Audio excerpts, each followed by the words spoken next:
Arithmetical progression, जिसको हम short form में क्या बोलते हैं, एपी।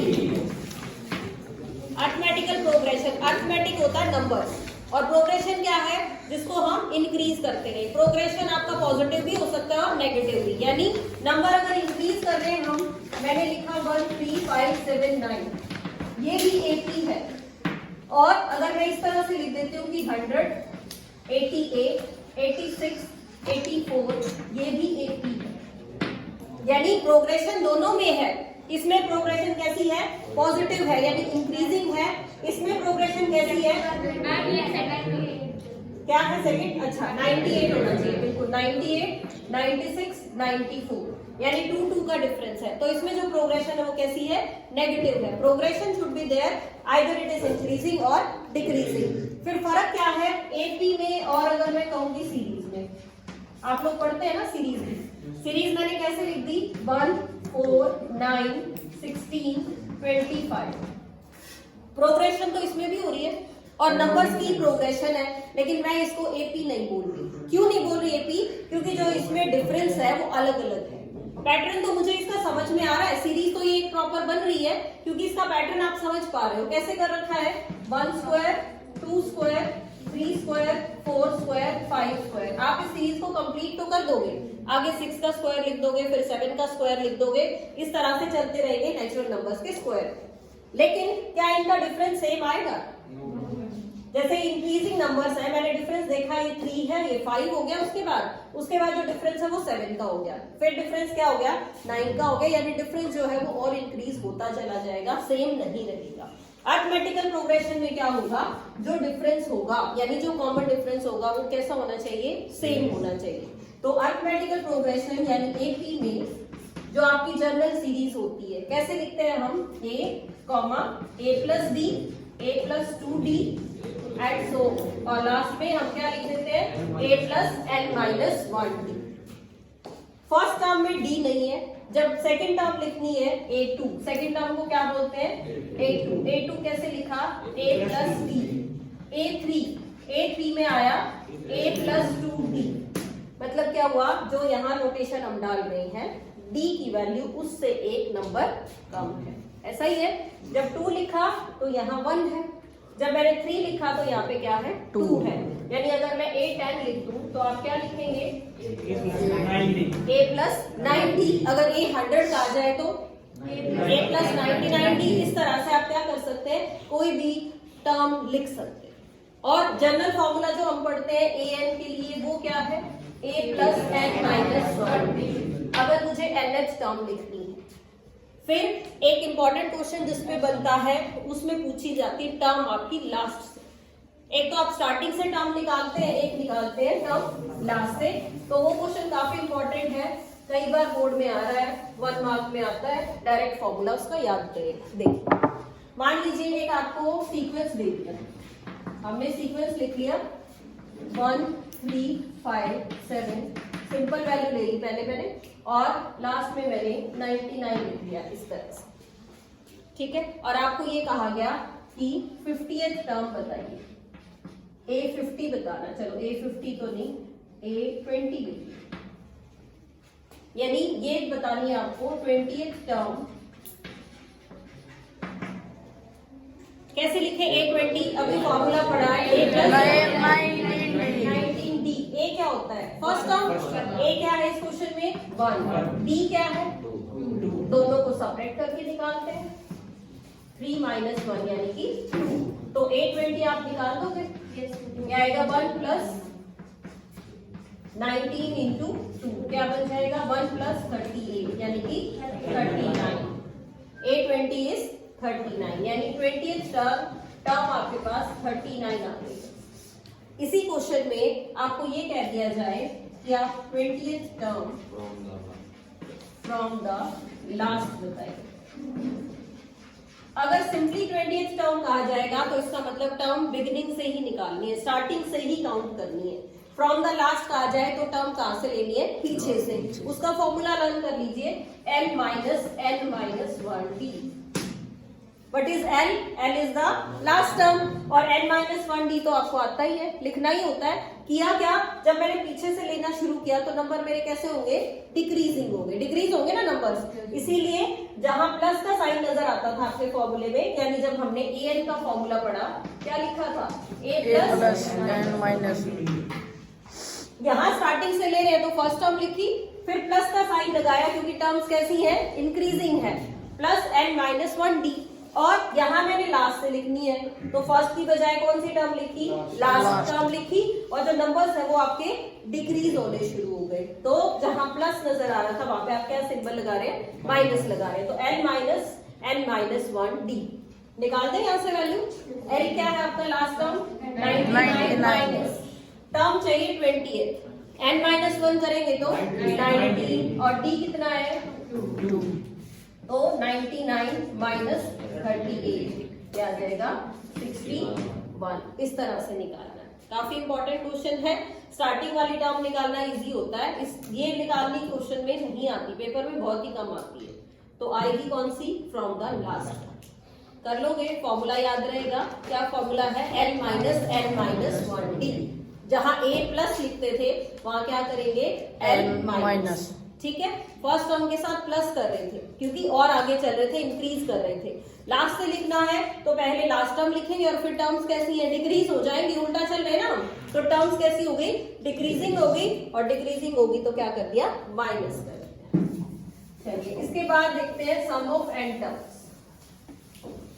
यानी कि अगर n टर्म्स का आपको क्या निकालना है, सम निकालना है, Sn फॉर्मूला है n/2 into 2a plus n minus 1d। एक और फॉर्मूला भी पढ़ लेते हैं, n/2 into a plus n। a is the first term, n is the last term. अगर आप देखोगे तो इससे यही फॉर्मूला निकल के आएगा, देख लीजिए एक बार, n/2 a प्लस, जो लास्ट टर्म होती है उसको हम an लिखते हैं, क्या लिखते हैं लास्ट टर्म को, an। तो an क्या होती है, a plus n minus 1d। देखो क्या बना, a को ऐड कर लो, 2a plus n minus 1d, यही फॉर्मूला बन गया जैसा हमने ये पढ़ा। तो अगर किसी क्वेश्चन में लास्ट टर्म दे रखी हो तो डायरेक्टली यही फॉर्मूला यूज कर लेना चाहिए, उससे हमारी कैलकुलेशन थोड़ी कम हो जाएगी। अगर आप ये भी यूज करेंगे आंसर तो वही आएगा, लेकिन टाइम सेविंग हो जाएगा, कैलकुलेशन कम होगी तो आंसर जल्दी भी निकलेगा और एक्यूरेट भी होगा। तो क्वेश्चन के अकॉर्डिंग इसको यूज करेंगे।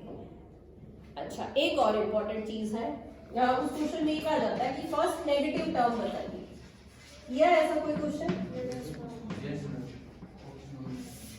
ऑप्शनल एक्सरसाइज का फर्स्ट क्वेश्चन, ठीक है। एक बार ऑप्शनल एक्सरसाइज निकालो, बुक दे दो मुझे, ये क्वेश्चन मैं करा दूंगा।